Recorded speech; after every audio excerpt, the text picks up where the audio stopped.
नमस्कार, स्वागत है आप सभी का हमारे इस खास प्रोग्राम में। मैं हूं आपके साथ सुनील चौहान।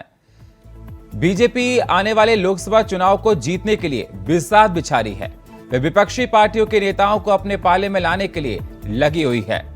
लगातार देखा जा रहा है कि नेता बीजेपी की आ रहे हैं। दारा सिंह चौहान के बाद सोमवार को लखनऊ के पार्टी कार्यालय में सपा आरएलडी के 15 से ज्यादा और बड़े नेताओं ने बीजेपी का दामन थामा है। इससे सबसे बड़ा नाम है पूर्व सांसद अंशुल वर्मा का, जो दारा सिंह चौहान की तरफ एक बार फिर बीजेपी में घर वापसी कर रहे हैं। बीजेपी क्या विपक्ष के इस तरह के नेताओं को शामिल कर जीत पाएंगे 2024 का चुनाव? विपक्ष के लिए कितनी बड़ी चुनौती बना हुआ है बीजेपी? इसी पर करेंगे चर्चा, लेकिन सबसे पहले ये रिपोर्ट। बीजेपी का मिशन कुनबा जोड़ो।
शालिनी यादव,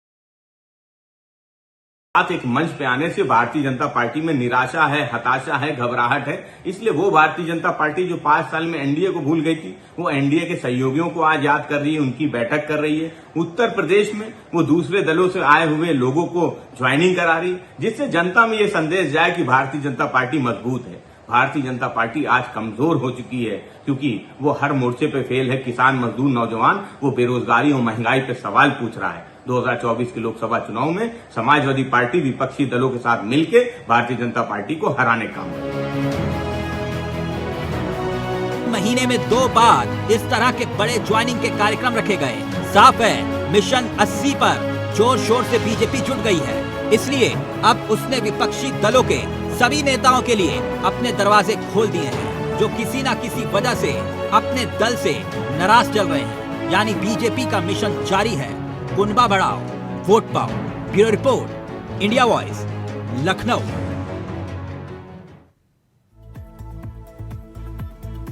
तो बीजेपी का लगातार मिशन जारी है। 15 से ज्यादा नेता बीजेपी में शामिल हो गए। आरएलडी के भी इसमें नेता थे, लेकिन अब इस पर कहा जा रहा है कि बीजेपी 2024 के चुनाव जीतने के लिए अपनी बिसात बिछा रही है। इस पर चर्चा करने के लिए हमारे साथ अनूप सांडा, नेता समाजवादी पार्टी के हमारे साथ जुड़ चुके हैं। मनीष गुप्ता, राजनीतिक विश्लेषक हमारे साथ जुड़ चुके हैं, और थोड़ी देर में हमारे साथ जुड़ेंगे कृष्ण मोहन पांडे, प्रवक्ता बीजेपी के। बहुत बहुत स्वागत आप दोनों मेहमानों का हमारे साथ चर्चा में जुड़ने के लिए। सबसे पहले अनूप जी, मैं आपके पास ही आना चाहूंगा। अनूप जी, जिस प्रकार से देखा जाए बीजेपी के कुनबे में तमाम नेता जुड़ते जा रहे हैं। आज 15 से ज्यादा नेता बीजेपी के कुनबे में जुड़ चुके हैं। लोकसभा चुनाव को लेकर बीजेपी अपना कुनबा और स्ट्रांग कर रही है। ये कितनी बड़ी मुश्किल आपके लिए हो सकती है सर? कि हमारे लिए कोई मुश्किल नहीं है, क्योंकि भारतीय जनता पार्टी और एनडीए की सरकार पूरी तरीके से हर मोर्चे पर नाकाम है और इतनी बौखलाहट में है भाजपा और एनडीए कि उनके पास दूसरे दलों के नेताओं को तोड़ करके ये दिखाने की मजबूरी हो गई है कि साहब भारतीय जनता पार्टी बड़ी मजबूत है। जबकि सच्चाई ये है कि जो लोग भी जा रहे हैं, मेरी शुभकामनाएं हैं उन मित्रों को, लेकिन राजनीति में भारतीय जनता पार्टी ने जिस चलन की शुरुआत की है, और मैं ये भी आपको बता दूं कि कुछ नेताओं का टूट करके जाना किसी दल की जीत की गारंटी नहीं होता। विधानसभा चुनाव के पहले समाजवादी पार्टी में इतनी लंबी फौज आई थी, भाजपा बसपा तमाम दलों से टूट करके, लेकिन कुछ मतों से हम लोग कामयाब नहीं हो पाए। तो भारतीय जनता पार्टी अपनी बौखलाहट को छुपाने का काम कर रही है और दूसरा वो चाहती है कि विपक्ष के ऊपर आक्रमण करके विपक्ष स्वयं में हमारी असफलताओं को उठाने का काम बंद कर दे। क्योंकि महंगाई के मुद्दे पर, बेरोजगारी के मुद्दे पर पिछले दिनों जो मणिपुर में हो रहा है से, और सरकार बेशर्मी के साथ चुप है, इन सवालों पर देश की सीमाओं को चीन से जो असुरक्षा है उन सवालों और महिलाओं के साथ जो अन्याय अत्याचार हो रहे हैं और सरकार की जो चुप्पी है, नाकामी है, और ऐसे तमाम सवालों पर जिनके ऊपर एक लंबी चर्चा पूरे देश में चल रही है। और इंडिया के गठन के बाद से एनडीए के सामने सबसे बड़ी परेशानी है कि मैं अपने आप को हम कैसे मजबूत साबित करें। और मैं निश्चित तौर पे कहना चाहता हूं कि भारतीय जनता पार्टी चाहे कितने भी प्रयास कर ले, 2024 के लोकसभा चुनाव में उसको अपनी असलियत मालूम चल जाएगी और ये भी मालूम चल जाएगा कि मात्र जुमलेबाजी से और सांप्रदायिक ध्रुवीकरण करके चुनाव नहीं जीते जा सकते, जो कि भारतीय जनता पार्टी और संघ परिवार का सबसे बड़ा हथियार रहा है। आज देश की जनता बुनियादी सवालों के ऊपर जवाब मांग रही है और यही वजह है कि पूरा देश सवाल कर रहा है और पूरे देश में तमाम ऐसे दल जो भारतीय जनता पार्टी की नीतियों को समाप्त करना चाहते हैं और चाहते हैं कि देश विकास के रास्ते पर बढ़े। इस देश में जो अनेकता में एकता की संस्कृति रही, उस संस्कृति को मजबूत किया जाए, देश में बेरोजगारों की बात सुनी जाए, देश को बढ़ती महंगाई से आजादी मिले, देखिए अनूप जी, विकास हो। अनूप जी, कहीं ना कहीं ये आपको मानना पड़ेगा कि जो नेता आपकी पार्टी में है, कहीं ना कहीं आपके नेतृत्व से कहीं ना कहीं आप पार्टी के अंदर गुटबाजी कुछ ऐसा है जिससे वो आपके साथ टिकना नहीं चाहते, इसलिए बीजेपी का दामन थाम रहे हैं। सुनील जी, मैं बड़ी व्यवहारिक बात आपको बताऊं, राजनीति से दलगत राजनीति हटकर सदन में रहने के बाद, वो प्रदेश का सदन हो या केंद्र का सदन हो, प्रत्येक नेता की आकांक्षा होती कि कैसे मैं दोबारा सदन में पहुंचूं। जितने भी लोग गए सब पूर्व ही हैं और मैं जानता हूँ श्री जगदीश सोनकर पूर्व मंत्री भी गए हैं, हमारे मित्र हैं और अच्छे आदमी हैं, लेकिन उनका टिकट समाजवादी पार्टी ने पिछली बार नहीं दिया था। उनकी जगह पे हमारी नई प्रत्याशी लड़ी थी और चुनाव जीती हैं वो। और जगदीश जी को भी अपना कोई भविष्य तलाशना था, अंशुल वर्मा जी के साथ भी वही स्थिति है। तो लोग अपनी कुर्सी को बचाने के लिए, अपने भविष्य में कोई स्थान पाने के लिए अपने राजनीतिक प्रयास कर रहे हैं। और भारतीय जनता पार्टी क्योंकि साम दाम दंड भेद सारे उपयोग अपना करके राजनीति में नैतिक मानदंडों को पूरी तरीके से दरकिनार करके ये प्रकार। तो सर, ये क्या माना जाए कि उनको आपकी पार्टी भविष्य दिखाई नहीं देता है, इसलिए वो बीजेपी का दामन थाम रहे हैं, ये माना जाए फिर सर? मैंने सुनील जी कहा, एक उदाहरण बताया कि वो मौके के विधायक से उनका टिकट नहीं सर, यही मुझे तो ये लगता है कि उनको लगता होगा कि ठीक है। हमारे साथ कृष्णमोहन पांडे जी, प्रवक्ता भारतीय जनता पार्टी के, हमारे साथ जुड़ चुके हैं। कृष्णमोहन जी, आवाज मेरी सर आपको आ रही है? कृष्णमोहन जी, आवाज सर मिल रही है? संपर्क साधने की कोशिश करेंगे कृष्णमोहन जी से, लगता है कि आवाज नहीं मिल पा रही। मनीष जी, मेरी आवाज सर आपको आ रही है?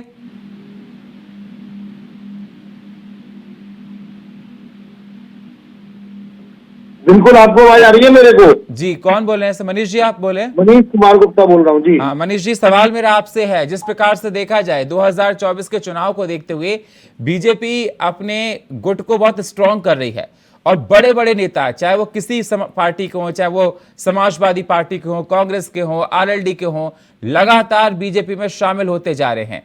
किस प्रकार से आप देखते हैं, क्या इससे माना जाए कहीं ना कहीं इस प्रकार से बीजेपी स्ट्रांग हो रही है और विपक्ष लाचार और कमजोर हो रहा है?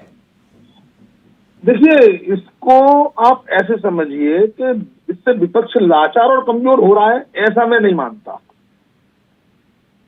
मानो कुछ नेता एक तो ऐसे हैं जो दल बदल कर लेते हैं अपनी सुविधा के हिसाब से। अब विपक्ष की भी मजबूरी है कि जब ये नेता उनके पास चले जाते हैं तो वो बाहें फैलाकर छाती खोलकर उनको गले से चिपका लेते हैं और कहते हैं बस तुम आ गए मेरे भाई। और उन्होंने उस दिन 4 भाजपा की बुराई की और उन्होंने गले लग गए और अपना मान लिया। ऐसे नेता जैसे ही इनको लगता है कि हवा भाजपा की चल रही है, ये छोड़ के चले गए। अब जाहिर है विपक्ष यानी उत्तर प्रदेश में समाजवादी पार्टी के पास कुछ कहने को है नहीं। अब उनके पास पार्टी से यही आदेश है, बस कैसे भी करो, डिफेंड करो। तो फिर वो कहते हैं नहीं नहीं बीजेपी कमजोर हो रही है, बीजेपी तो बुरा हाल है। यानी इनकी स्थिति ये है इस समय विपक्ष की, जैसे कोई ज्यादा खाना खा रहा है तो ये कहेंगे इसको कोई बीमारी है इसलिए ज्यादा खाना खा रहा है। ठीक है, अगर वो कम खाना खा रहा है तो कहेंगे इसको कोई बीमारी इसलिए कम खाना खाना, वरना आदमी को ठीक खाना खाना चाहिए। अगर वो खाना ना खाए तो कहते कोई तो बीमारी, वरना खाना नहीं चल रहा है इसके पेट में, है ना। तो इनकी स्थिति इसलिए ऐसी है। तो ऐसे में विपक्ष में अगर कोई नेता विपक्ष से छोड़ के ज्वाइन कर रहा है तो सामरिक तौर पर रणनीति में उनका एक सिपाहसालार इससे इधर चला गया। जाहिर है जो कल मित्र थे वो दुश्मन बनेंगे तो डेफिनेटली संख्या बल घटता है, ताकत घटती है ना। तो अगर ताकत की बात करेंगे विपक्ष पर जरूर फर्क पड़ेगा।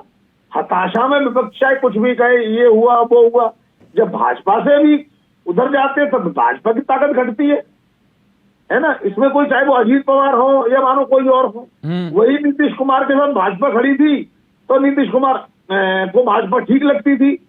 अब भाजपा से अलग हुए तो वो भाजपा के दुश्मन लगने लगे। तो विपक्ष की इस तरह की बातें निस्संदेह रूप से मतलब रिजेक्टेबल है। मैं इनको स्वीकार नहीं कर सकता। अब वही दूसरी तरफ देखिए, भाजपा की भी कमोबेश वही स्थिति है। आज ये भाजपा में आगे विक्रम सिंह सैनी तो ये खुश है। ऐसे अब मजे की बात है, आपने जिन नेताओं का नाम दिया, आगरा के 2 विधानसभा चुनाव लड़ चुके नेता भी जो आज बहुजन समाज पार्टी छोड़कर एक कुशवाहा है और एक और हैं, वो उन्होंने भाजपा ज्वाइन की है। तो उत्तर प्रदेश में जिस तरीके से योगी जी ने जो चेंज लाया है ना, कानून और व्यवस्था में कठोर कार्रवाई, कानून तोड़ने वालों के खिलाफ जबरदस्त कार्रवाई, इसकी वजह से एक बड़ा माहौल बना है। ठीक और है, जिस पर तो लोगों को लगता है कि अभी सरकार अगले 5 साल चलने वाली है, जी आवाज मिल रही है सर। तो ऐसे में इनकी बात बन जाएगी तो वो पार्टी चेंज कर रहे हैं। तो मैं समझता हूं भाजपा के लिए अच्छा समय है। और अगर यही स्थिति पूरे देश में रही, ठीक है सर, तो विपक्ष में जो गठबंधन बना है इंडिया, ठीक है। मैं मनीष जी आपके पास आऊंगा। हमारे साथ प्रवक्ता भारतीय जनता पार्टी के कृष्ण मोहन पांडे जी हमारे साथ जुड़ चुके हैं। कृष्ण मोहन जी, आपने सुना होगा अनूप जी ने क्या कहा। अनूप जी का कहना है कि इससे बीजेपी कोई जीत नहीं पाएगी। उनकी बौखलाहट दिखाई दे रही है, कमजोरी दिखाई दे रही है, पहले से घबराए हुए हैं, इस प्रकार से नेताओं को शामिल कर रहे हैं।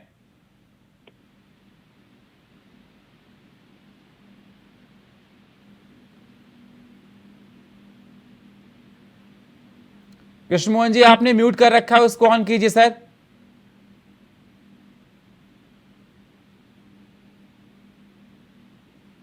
कृष्ण मोहन जी, आवाज मिल रही है सर?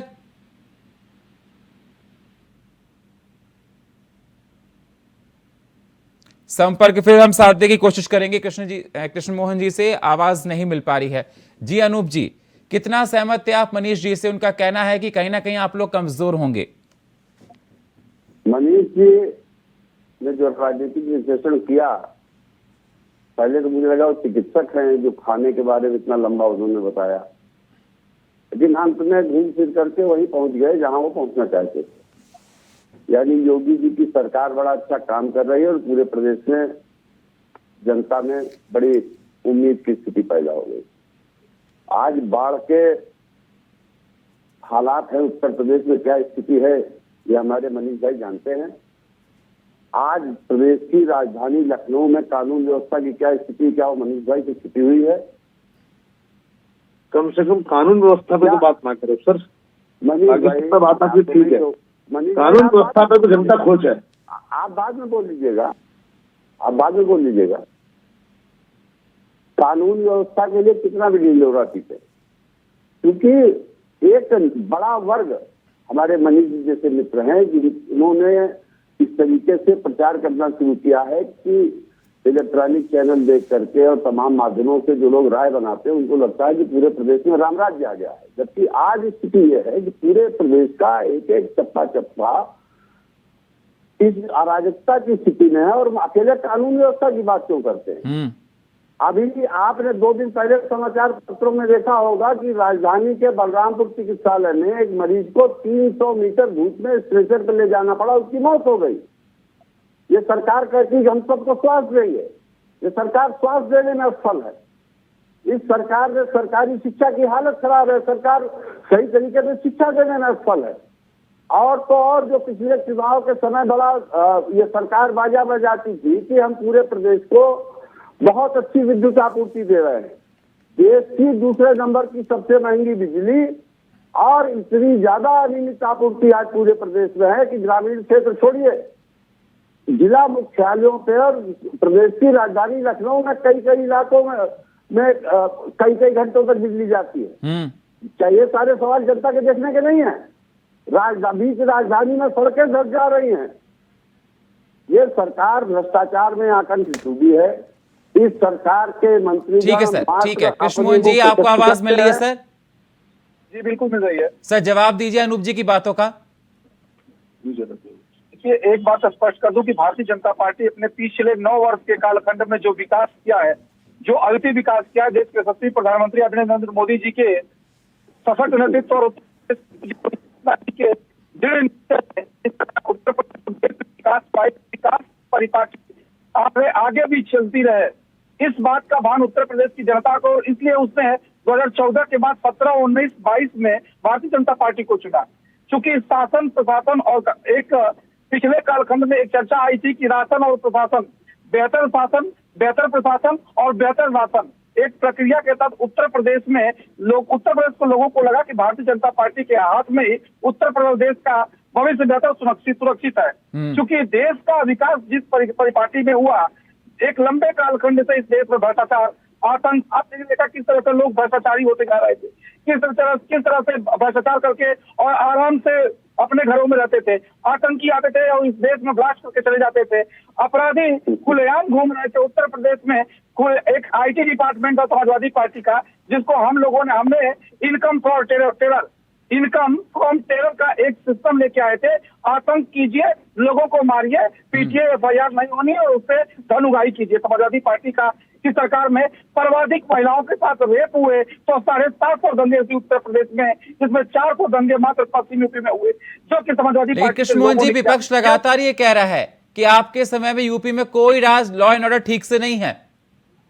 साहब, उत्तर प्रदेश में लॉ एंड ऑर्डर ठीक है या नहीं, ये व्यक्ति विशेष को बताने की आवश्यकता नहीं, उत्तर प्रदेश की जनता देख रही है। किस तरह से छोटे से छोटे मामले में यदि किसी ने छोटा से भी छोटा अपराध किया है तो अपराध रजिस्टर होता है, उस पर कार्रवाई जांच होती है। विपक्ष का ये भी कहना है कि आप लोग घबराए हुए, आपको पता है कि 2024 में आप जीतने वाले नहीं, इसलिए अपनी घबराहट को लेकर आप नेता आपकी पार्टी में शामिल हो रहे हैं। आप लोगों में पहले से बेचैनी है, कांग्रेस का कहना है। अनूप जी का? देखिए, अनूप जी का दोष नहीं है, अनूप जी के पास कहने को कुछ बचा नहीं है। अनूप जी वर्तमान में उत्तर प्रदेश में सिमट के 1-2 जिलों में 1-2 सीट पर रह गया, क्योंकि उत्तर प्रदेश की जनता ने और देश की जनता ने कांग्रेस के अपराध, भ्रष्टाचार और आतंकियों के स्नेह को देखा है। आपको याद होगा कि जब इस देश में आतंकी मारा जाता था तो इनकी मैडम सोनिया, उनकी आंखों में आंसू थे। अनूप जी, उनकी आंखों में आंसू थे। इस देश का जब लोग आतंकियों को फांसी दी जाती थी तो रात भर जाके लोग सुप्रीम कोर्ट बुलवाते थे। इनको देश की जनता ने देखा है, इनके अपराध, भ्रष्टाचार, आतंक और इनके जो संगठित अपराध थे, जो राजनीतिक संगठित अपराध थे, उसको देश की जनता ने देखा है। 14 में ये गायब हुए, 19 में जनता के देश में तरंग को डकाया और 24 में जो जो 54 से शायद उससे भी नीचे की स्थिति आएगी, क्योंकि अनूप न जी। इनके पास दिशा है न दशा है, न इनके पास नीति है न नियंत्रण है, और न इनके पास संयोजन है, न सहभागिता है और ठीक न है। संवाद है। ठीक और है देश कृष्ण की जी, जनता मैं को आपके पास संवाद आऊंगा चाहिए। सर। कृष्ण जी आपके पास आऊंगा। अनूप जी जल्दी से। मैंने विशेष तौर पे बलरामपुर अस्पताल में हुई एक मौत का जिक्र किया, उसका जवाब क्या भाजपा के प्रवक्ता महोदय दे पाए? मैंने सीधे तौर पे अभी इन्होंने बड़ी बात की कि हमने विकास की गंगा बहादी 2 एक्सप्रेसवे इन्होंने बनवाए हैं, पूर्वांचल एक्सप्रेसवे और बुंदेलखंड एक्सप्रेसवे। क्या आप कीजिएगा 20 से बोल रहा हूं, 2 नहीं 6 अब देखिए पांडे जी की मत टोकिए, और पांडे जी 13 की में मत टोकिए। आपके 70 वर्षों में आप हमारी बात सुनिए और आपका बात का अगर जवाब है तो बोलिए, जब आपका नंबर आएगा। 20 मिनटों का दाखिल कीजिए। आप लोगों के साथ दिक्कत यह है कि आपको जो संघ के कार्यालय से स्क्रिप्ट रटा दी जाती है वही आकर के करते हैं। परम आदरणीय प्रधानमंत्री जी के विकास से प्रयासों से पूरा देश विकास की गंगा में बह रहा है। अरे विकास की गंगा आपकी कहीं दिखाई नहीं दे रही है, पूरा प्रदेश सूखे में, प्रदेश कमरे से बाहर निकलिए, एसी कमरे से बाहर निकलिए और देखिए आपकी सरकार मात्र आप लोग जवानी जमात के अलावा विपक्ष के ऊपर आरोप लगाने के अलावा आप कर क्या रहे हैं? वो आपकी सरकार ने पूरे प्रदेश को बेकारी के दौर में धकेल दिया है। असत्य को जोर जोर से बोलना, झूठ को लगातार दोहराना और विपक्ष को अपनी असफलता के लिए जिम्मेदार ठहराना, यही भारतीय जनता पार्टी के प्रवक्ताओं का, उसके मुख्यमंत्री प्रधानमंत्री जी सबके पास मात्र यही एक रास्ता है। सच्चाई यह है कि भारतीय जनता पार्टी से ज्यादा गैर जिम्मेदार, असंवेदनशील और देश के विकास के प्रति उपेक्षा भाव रखने वाली कोई सरकार नहीं हुई है जी। इस सरकार के पास मैं आ रहा हूँ कृष्ण जी, आपके पास आ रहा हूँ। अनूप जी को बोलने दीजिए, मैं आ रहा हूँ आपके पास से। और जनता के वोटों को जनता ने आपकी संवेदनशीलता देखी है। कृष्ण जी मैं आपके पास आ रहा हूँ। सर मोहन जी आपके पास आऊंगा। अनूप जी जल्दी से। किस तरह से जेनोसाइड, ठीक है सर, ठीक है कृष्ण जी मैं आपके पास आऊंगा सर। अनूप जी जल्दी से, आप जल्दी से कंप्लीट कीजिए सर। मेरी बात हो गई, मुझे तो कहना था कि ठीक नेपाल को सही है, ठीक है नहीं काम कृष्ण जी बताने के जल्दी लिए। जवाब दीजिए। देखिए, भारतीय जनता पार्टी का मूल उद्देश्य है इस देश की एक बड़ी आबादी को जो 70 वर्षों से अपने मूल सुविधा से महरूम थी उसको देने का प्रयास रहा है। जो अंत्योदय की हमारी स्थापना काल से लेकर आज तक जो अंत्योदय की परिकल्पना रही है, समाज के अंतिम पायदान पर खड़े व्यक्ति को प्रथम पंक्ति में लाकर उसकी जो मूलभूत सुविधाएं हैं, तो उसका मूलभूत अधिकार है, जो एक संवैधानिक अधिकार है, उसको देने के लिए हम तत्पर है, उसको दे रहे हैं। और उसके लिए यदि हमें कुछ किसी भी हद तक जाना पड़ा तो जाएंगे, क्योंकि ये देश सिर्फ लुटियर्स जोन में बैठे एसी कमरे में बैठ के कुछ विशेष लोगों का नहीं है। ये देश उन दबे कुचले लोगों का, अल्पसंख्यकों का, दलितों का, पिछड़ों का, इस देश में एक एक नागरिकों का ये देश है। और हाँ, जब तक उनको ये सुविधाएं, उनके मूलभूत सुविधाएं, उनके नागरिक संबंध अधिकार और जो 70 वर्षों तक उनको जो पिछड़ापन है दूर ना हो जाता, भारतीय जनता जी पार्टी जल्दी से अनूप जी जल्दी से। ठीक है सर, लेके जाती रहेगी। मैं भाजपा के मित्र को बधाई देता हूं कि उन्होंने कम से कम अल्पसंख्यकों का नाम ले लिया। इनकी सरकार अल्पसंख्यकों की छात्रवृत्ति बंद कर देती है, लेकिन ये अल्पसंख्यकों को साथ लेकर चलने की बात कर रहे हैं। ये देश दलितों का, पिछड़ों का, कृष्णमोहन जी का, उन सारे लोगों जी का है। बहुत बहुत शुक्रिया आप सही मेहमानों का हमारे साथ चर्चा में जुड़ने के लिए। समय हमको इतनी इजाजत देता है। बहुत बहुत शुक्रिया कृष्ण मोहन जी, अनूप जी और मनीष जी आपका। लेकिन सवाल इस बात का ही निकल कर आता है कि लगातार बीजेपी के कुनबे में तमाम विपक्षी दल के बड़े नेता शामिल होते जा रहे हैं। 2024 का रण कितना विपक्ष के लिए मुसीबत बनेगा अगर इस प्रकार से नेता बीजेपी में शामिल होते जाएंगे। और फिलहाल हमारे इस खास प्रोग्राम में इतना ही। बाकी खबरों के लिए आप बने रहिए इंडिया वॉइस के साथ। तब तक के लिए नमस्कार।